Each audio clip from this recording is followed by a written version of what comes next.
Une seule adresse, alpes.france3.fr.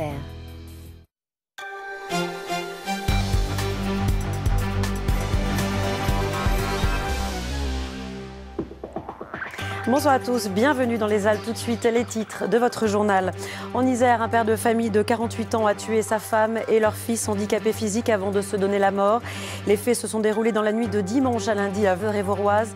On s'achemine vers la thèse du drame familial.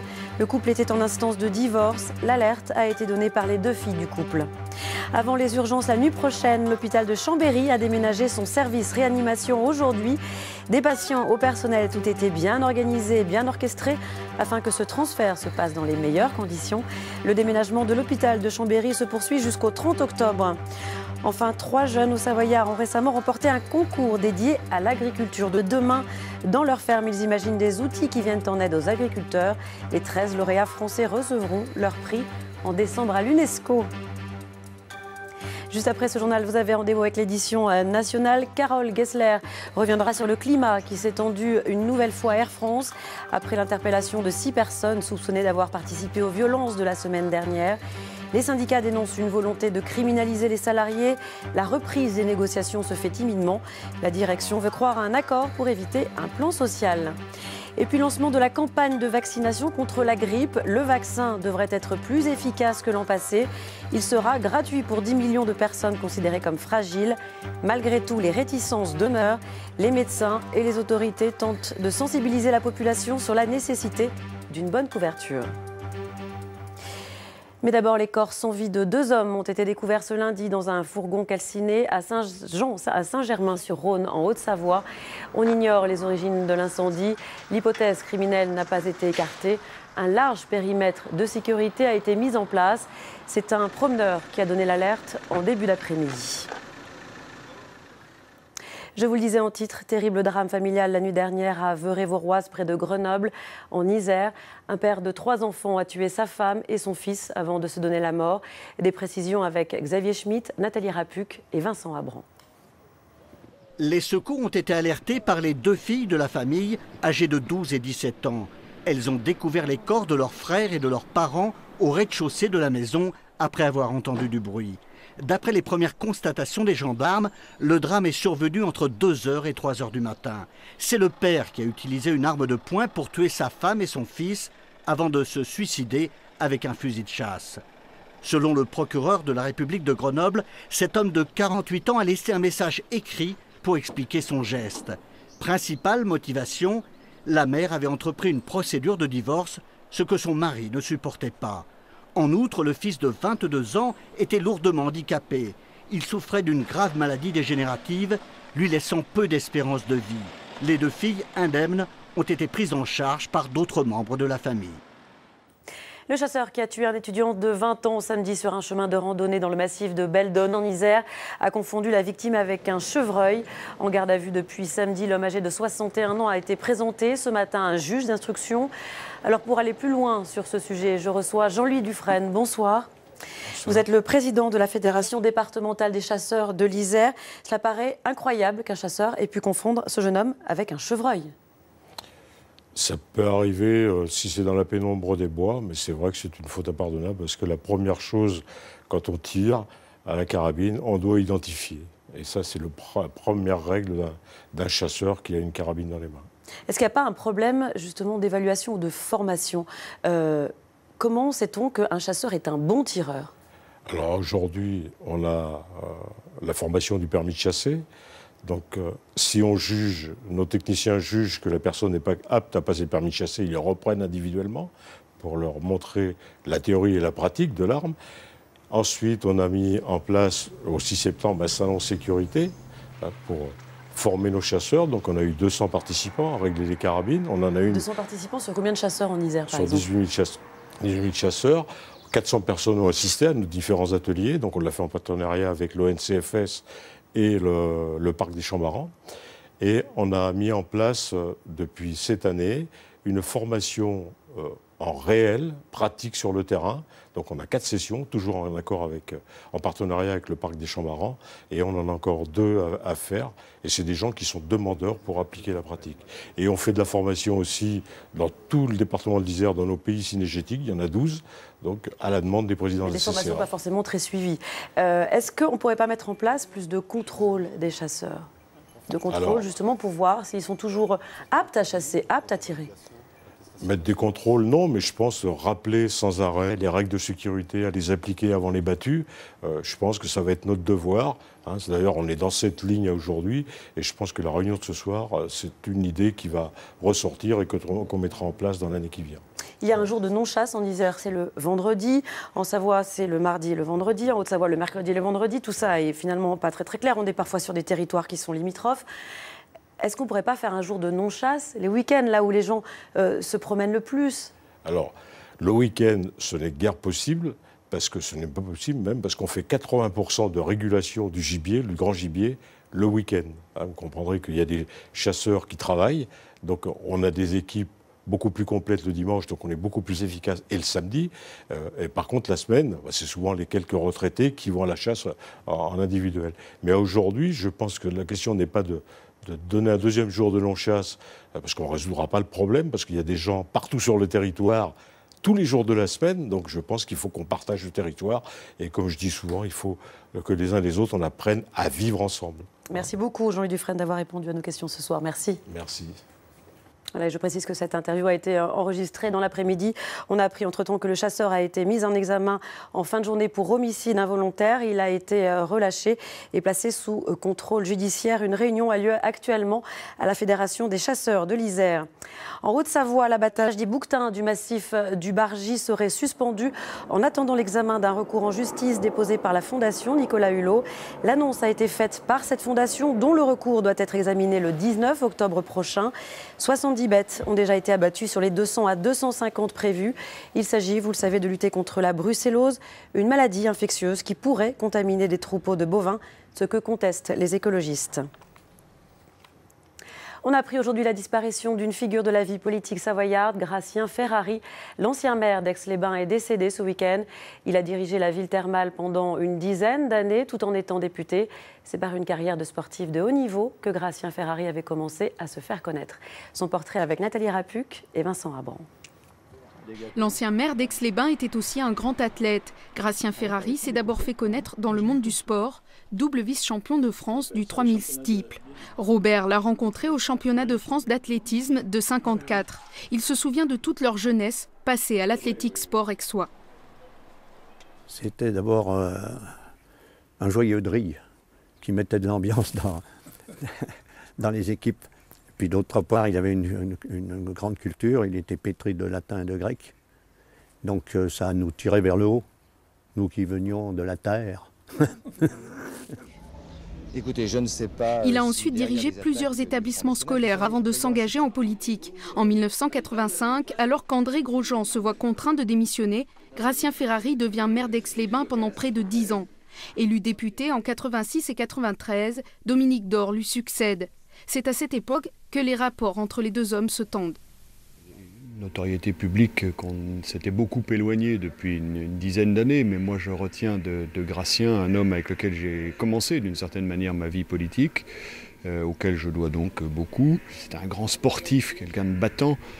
Sa vie personnelle n'a pas été facile, il a eu de nombreuses épreuves, il a résisté avec panache. En 2008, Gratien Ferrari quitte la vie politique au grand regret de ses amis qui le voyaient maire pour toute sa vie. Il avait trop d'amis et quelquefois il y en a quelques-uns qui ont profité de ses faiblesses pour faire des choses qui n'étaient pas tout à fait dans la légalité. Et le pauvre Nano qui ne savait pas dire non, il s'est fait un peu blouser quelquefois. Les obsèques de Gratien Ferrari se dérouleront à l'église Notre-Dame d'Aix-les-Bains vendredi prochain.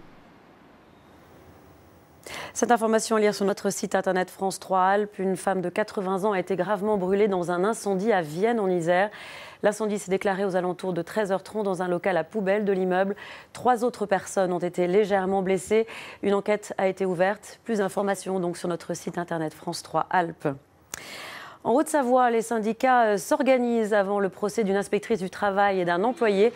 Cela concerne l'entreprise Tefal. Tous deux comparaîtront une nouvelle fois ce vendredi devant le tribunal correctionnel d'Annecy. Ils sont soupçonnés de recel et violation du secret professionnel à la suite d'une plainte déposée par Tefal. L'inspectrice avait relevé en 2013 des infractions au droit du travail dans l'entreprise. Je vous propose d'écouter Jean-Claude Petit de Force ouvrière. L'enjeu est important puisque aujourd'hui on remet en question nos instances et notamment l'inspection du travail qui, je rappelle, a un rôle primordial et surtout je rappelle qu'elle a fait un dossier très lourd sur Tefal, a dénoncé des choses grâce notamment aux collègues lanceurs d'alerte qui lui a donné certaines informations qui aujourd'hui font mal à la direction puisqu'on a les preuves écrites de ce qui se passait entre la direction Tefal et la direction de l'inspection du travail. Donc l'enjeu est important pour la défense des salariés en général. L'hôpital de Chambéry poursuit son déménagement vers les nouveaux bâtiments, service par service, à chacun son tour. Ce matin, dès 6 h, le service réanimation était fin prêt à passer à l'action. Les personnels, les patients et le mobilier ont tous pris le même chemin lors d'une journée bien orchestrée. Florine Eba, Frédéric Pasquette. Je vous informe que M. est bien arrivé dans le nouvel hôpital. Le transfert s'est très bien passé. Le coup de fil libérateur, c'est l'une des tâches de Virginie, la psychologue, spécialement missionnée pour l'occasion. Déménager tout un service n'est déjà pas une simple affaire, alors la réanimation, c'est encore plus délicat. À son bracelet. Oui. Est-ce que le lit est étiqueté? Oui. En guise de chef d'orchestre, Sandrine. Elle a pensé et préparé cette journée de longue date. Au tableau, chacun sa place, chacun sa tâche et ça marche comme sur des roulettes. Donc elle fait la checklist auprès de l'équipe avant qu'ils partent. Ils vérifient tout le matériel est bien avec le patient, le dossier de soins, tout ce qu'il a besoin, au niveau circulatoire, ventilatoire. Et ensuite, on va appeler l'équipe qui attend dans le nouvel hôpital pour savoir s'ils nous donnent le feu vert. Adieu bâtiment désuet de 1972, au long couloir défraîchi. Adieu néon blafard et chambres mal équipées. D'un couloir à l'autre, voici la frontière du renouveau. L'hôpital 2.0, plus moderne, plus spacieux, où 80% des chambres sont désormais individuelles, contre 20% auparavant. Voilà, il n'y a plus qu'à. L'équipe prévue à l'arrivée prend le relais alors que les collègues sont prêts à repartir pour un autre transfert. Tout était prêt, donc il y a un nouveau respirateur artificiel là, pour assurer la respiration du patient. Voilà, donc on va le rebrancher. Tout est prêt dans la chambre comme prévu, pas de souci. Le service réanimation est passé de 18 à 24 lits et peut accueillir les traumas graves directement au déchocage, rendu plus accessible. Reste à s'y retrouver. C'est des locaux qu'on a découverts il y a 15 jours. Qu'on a vraiment investi seulement depuis quelques jours. Donc déjà, ça, c'était le premier point de difficulté. Et puis après, ça demande surtout une organisation avec le personnel, quoi. Au final, le roulement des 100 personnels médicaux va reprendre du service, comme avant, ou presque. Après les attentats de Charlie Hebdo en janvier dernier, l'Éducation nationale avait lancé un appel à tous ceux qui souhaitaient transmettre les valeurs de citoyenneté auprès des plus jeunes. Dans l'Académie de Grenoble, 127 personnes ont été retenues. Elles interviendront dans les collèges ou les lycées et les profils sont très variés. Ces personnes ont été accueillies aujourd'hui à Grenoble. Isabelle Guader, Didier Albron les ont rencontrées. La création de la réserve citoyenne s'inscrit bien sûr dans le prolongement de ce qu'il est maintenant convenu d'appeler l'esprit du 11 janvier. C'est aujourd'hui un premier contact pour ces citoyens de réserve. Plus d'une centaine qui se sont portés volontaires, dont le dossier a été retenu. Avocats, chefs d'entreprise, conservateurs de musées, tout profil confondu et une seule envie. S'impliquer à l'école dans la défense des valeurs de la République.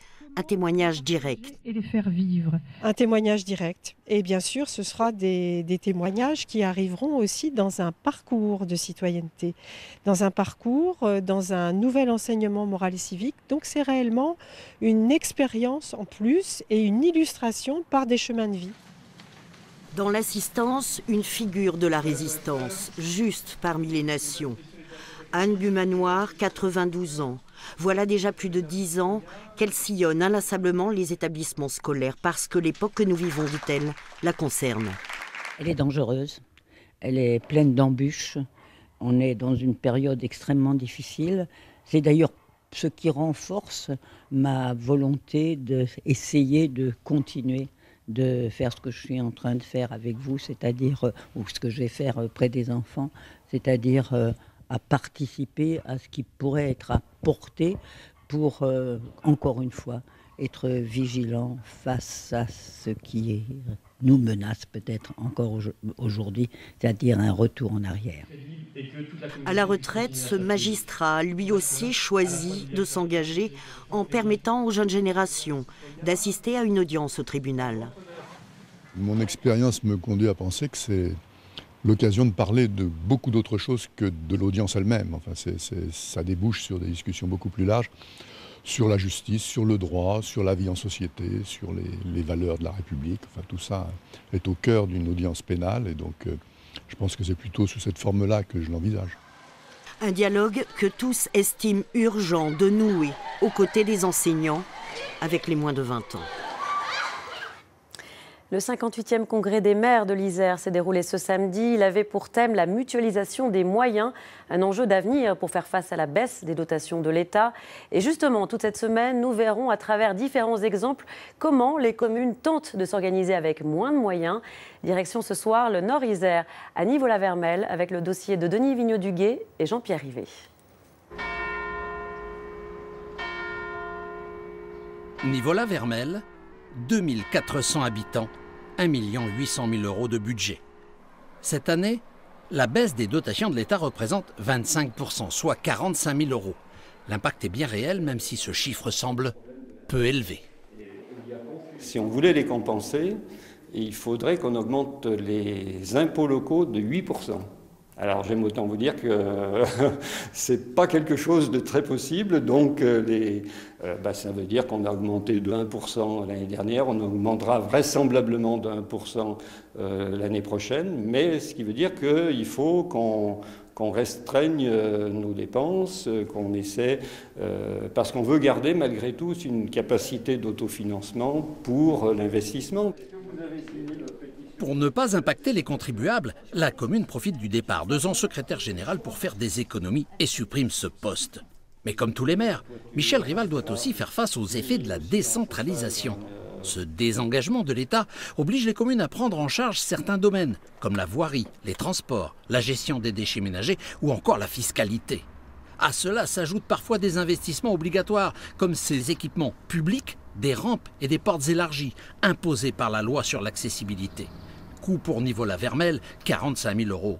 Mais pour Michel Rival, cela fait 30 ans en fait que les communes assistent à la disparition de leurs ressources propres, intégrées petit à petit dans la TVA, autrement dit dans les poches de l'État, qui en contrepartie crée la DGF. La dotation de l'État n'est pas une faveur, n'est pas un cadeau, c'est simplement la compensation d'une ressource qui était une ressource propre des communes qui nous a été enlevée. Et le maire de Nivola-Vermel va encore plus loin dans son analyse. Selon lui, l'État pouvait faire autrement, en choisissant par exemple d'aider financièrement les communes, plutôt que de créer le CICE, le crédit d'impôt compétitivité emploi, qu'il juge totalement inefficace. Quand on rapproche le montant qui a été prélevé aux communes de celui qui est versé aux entreprises par le biais du CICE, on a un montant qui est pratiquement équivalent. Le résultat n'est réellement pas probant, d'ailleurs la Cour des comptes l'a épinglé. Alors si on a l'intention de supprimer les communes, peut-être que c'est une stratégie. Bon, c'est pas la mienne parce que je pense que les communes, c'est l'échelon numéro 1 de la démocratie, c'est là où les gens se retrouvent. Depuis 3 ans, les enfants de Nivola-Vermel disposent d'une cantine communale. C'est le dernier investissement important de Michel Rival et son équipe municipale, 1 500 000 €. Une opération rendue possible par un emprunt dit d'investissement. Celui-ci ne coûtera rien aux contribuables de la commune car les remboursements vont être lissés sur plusieurs années et se feront uniquement par le biais des utilisateurs. La ville de Grenoble dit stop au harcèlement de rue à l'encontre des femmes, un comportement sexiste trop répandu en ville ou dans les transports en commun. Jusqu'au 13 octobre, une exposition est organisée. Voyez ce reportage de Xavier Schmitt et Grégory Lespinasse. Mais on va pas faire un bout de chemin ensemble, on se connaît pas. Scène de harcèlement ordinaire dans la rue. Le jeune homme au bonnet accoste avec insistance une jeune fille. Par chance, une femme intervient. On discute tranquillement là. En fait, à part cette tête providentielle, la scène est jouée par des comédiens. Ils pratiquent un théâtre dit déclencheur. L'idée, c'est qu'en fait, faire sentir aux hommes que se faire siffler dans la rue, se faire dire des compliments, avoir des propositions galantes ou pas, en fait, c'est pas forcément agréable. Histoire de harcèlement et de sexisme, également sous forme d'une exposition sur un lieu de passage dans le centre-ville. Bande dessinée et illustrations concourent à provoquer une prise de conscience, et d'abord chez les hommes. C'est intéressant, c'est traité sous l'angle accessible de la BD, je trouve ça malin. C'est l'occasion de comprendre où s'arrête la drague et où commence le harcèlement. C'est à partir du moment où il n'y a pas de consentement mutuel. C'est-à-dire qu'à partir du moment où une personne dans la rue, et qu'elle soit insultée ou regardée avec insistance ou interpellée, à partir du moment où elle le fait sans son consentement, là on parle de harcèlement de rue. L'exposition dévoile aussi le travail des associations pour informer et défendre les victimes de harcèlement dans la rue. Et pour bien expliquer la discrimination, les comédiennes inversent les rôles classiques. Mignon, mignon! Elles jouent des scènes où les hommes sont harcelés. Mathieu, Jérôme et Gwenaël ont récemment remporté un concours dédié à l'agriculture de demain dans leur ferme en Haute-Savoie 100% en bio. Ils imaginent différents outils pour venir en aide aux agriculteurs. Reportage Ingrid Panet-Duparc et Serge Vorette. À eux trois, ils forment cette pensée sauvage qu'ils ont créée il y a 5 ans. Un modèle agricole participatif à l'image des AMAP. Aujourd'hui, par exemple, comme 2 fois par semaine, ils ramassent les légumes pour la vente en direct aux consommateurs. L'idée, c'est de trouver des consommateurs motivés et puis qui ont envie de manger autrement et puis d'avoir un autre contact avec les gens qui produisent leur alimentation.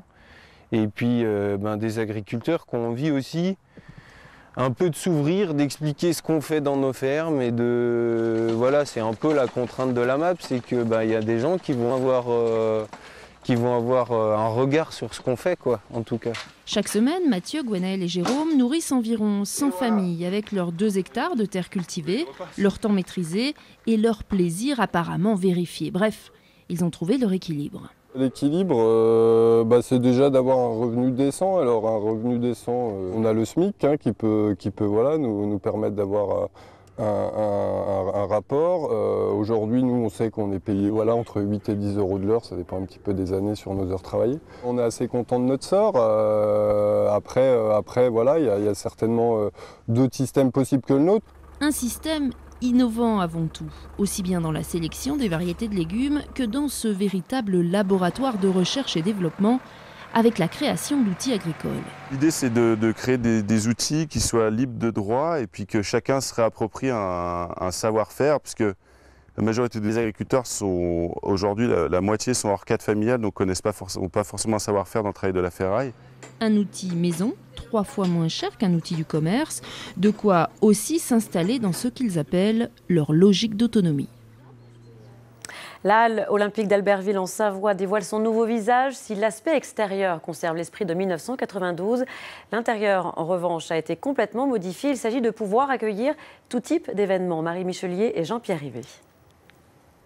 En 1992, d'Albertville à l'autre bout de la planète, le public découvre sa structure métallique bleue. En 2015, au premier coup d'œil, elle semble ne pas avoir beaucoup changé. Et pourtant, après 2 ans de travaux, la halle olympique s'est largement transformée. Pour Albertville, 92, c'est une date historique et je crois qu'il faut à tout prix qu'on garde ce bâtiment emblématique et non pas le dénaturer. Donc je pense que ceux qui sont venus en 92, aujourd'hui, ne seront pas dépaysés.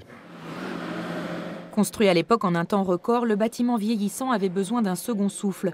Une extension de 4000 m², discrète à l'extérieur, elle permet un réaménagement complet à l'intérieur, une séparation de la pratique sportive et de l'événementiel. Une nouvelle patinoire, plus grande, un mur d'escalade plus grand lui aussi et plus accessible, un restaurant, une salle de séminaire, de la modularité comme seul mot d'ordre. De pouvoir à la fois accueillir nos scolaires nos clubs, notre grand public et de faire un événement, c'est quelque chose qui nous tenait à cœur. On peut accueillir non seulement des séminaires, des réunions dans une salle de 200 mètres carrés, on passe après sur un espace de 500 mètres carrés, on peut aller à 1500 jusqu'à 5000 et monter en prenant les 2 halls jusqu'à 7300 mètres carrés, ce qui fait qu'on peut répondre à une grande part de demandes. Un outil plus attractif, la promesse d'un développement économique sur lequel mise la communauté de communes de l'agglomération. En 2017, la halle accueillera d'ailleurs plusieurs rencontres du mondial de handball. Autre volonté, faire disparaître les barrières, ouvrir le site sur la ville et le parc olympique, le rendre à la population. Le fait d'avoir sorti la glace du grand bâtiment et d'avoir réorganisé également la partie mur d'escalade va nous permettre des ouvertures régulières pour le tout public, donc beaucoup plus de lisibilité, beaucoup plus de fréquentation possible, à la fois par les scolaires et à la fois par les familles. Mardi prochain, la Halle Nouvelle Génération accueille son premier événement, le Forum de la saisonnalité, puis en novembre, un habitué, le Salon alpin de l'hôtellerie. En coulisses, les travaux de finition continuent avant une ouverture au grand public le 21 décembre prochain. Avant de refermer ce journal, je vous rappelle l'une des principales informations. Les corps sans vie de 2 hommes ont été découverts ce lundi dans un fourgon calciné à Saint-Germain-sur-Rhône en Haute-Savoie. On ignore les origines de l'incendie. L'hypothèse criminelle n'est pas écartée. Un large périmètre de sécurité a été mis en place. C'est un promeneur qui a donné l'alerte en début d'après-midi. Et c'est la fin de ce journal. L'actualité continue sur le site alpe.france3.fr. Passez une très belle soirée et à demain.